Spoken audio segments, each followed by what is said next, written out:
All right, I want to bring in by phone KT McFarland, Fox security analyst. KT, you're with us? Yes, I am. All right, your initial response. Now, some of the things that we had talked about that the White House had put in a statement that we were anticipating was some of this relief of sanctions. What does a broader architecture of sanctions mean to you when the president says, well, we're still holding their feet to the fire? How so? Yeah, well, I think that's kind of a baloney. Once you start releasing the sanctions, you're never going to get the ketchup back in the bottle. So when he says, well, we're going to be able to, reimpose those sanctions if Iran doesn't abide by the agreement, no, that's not going to happen. And as I said, the other countries in the world are rushing to do. They all want to do business with Iran. So it'll be very difficult. It's hard enough to get those countries to go along with sanctions in the first place. I think once those sanctions are lifted, it'll be almost impossible to reimpose them. There were some good things in this agreement, but not everything was good. He talked about there are sort of three areas that I was looking at. One, they have enriched uranium already. Are they going to get rid of that? And the agreement says that they will neutralize the enriched uranium. That's a good thing. But the agreement also says it makes no reference to dismantling the existing centrifuges. It just says they're basically not going to use them anymore, but they're not going to take them apart. The other thing is it says that the other reactor, the plutonium reactor at Iraq, they're not going to turn on the switch. They're not going to continue to build that, but they're not going to dismantle it. So my concern is while they're getting rid of the enriched uranium they have, which is the fuel that a nuclear weapon needs, they're not getting rid of the ability to make it. I mean, making a nuclear weapon is like baking a cake. What do you need? You need the ingredients. Well, the ingredients are enriched uranium. And we know they have that. And we know they've got that, and that's what they're talking about. They're dismantling some of it. I mean, they're going to neutralize some of it, but they're not going to get rid of the ability to make more, cake batter. Before I let you go, KT, I want to go over just one comment that the president made, and he said he's going to work closely with Congress, not time for new sanctions. This is a president that has not been able to work closely with Congress on much that you could put longer than a Post-it note.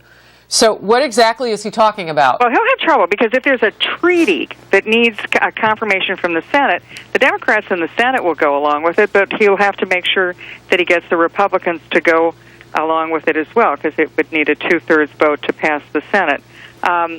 The other thing is that there have been criticism on both sides of the political aisle, Republicans and Democrats, who have questioned this. But again, I look at this and say, look, I was part of the Reagan administration and the Nixon administration. I'm all for dealing with enemies and adversaries, but only if it's a deal that makes sense to us. And what the president will do by this deal is guarantee that the mullahs remain in power in Iran. They now have a codified agreement with the United States.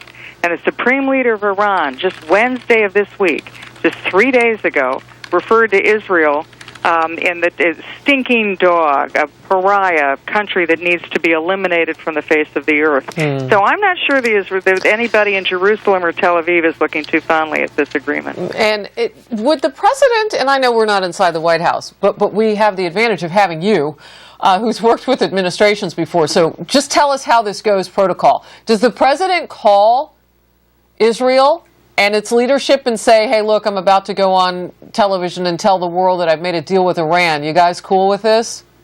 He should have. He should have gotten in touch with the allies that we have in the region, not just Israel, but Saudi Arabia, the Gulf countries, the other Sunni Arab states in the region to let them know that this is happening. He also should have gotten, at least his aides should have gotten on the phone with some of the key members, Republicans and Democrats in Congress, to say, this is the deal that's going down. I mean, it's the president's right to announce this in a dramatic fashion, as he's just done.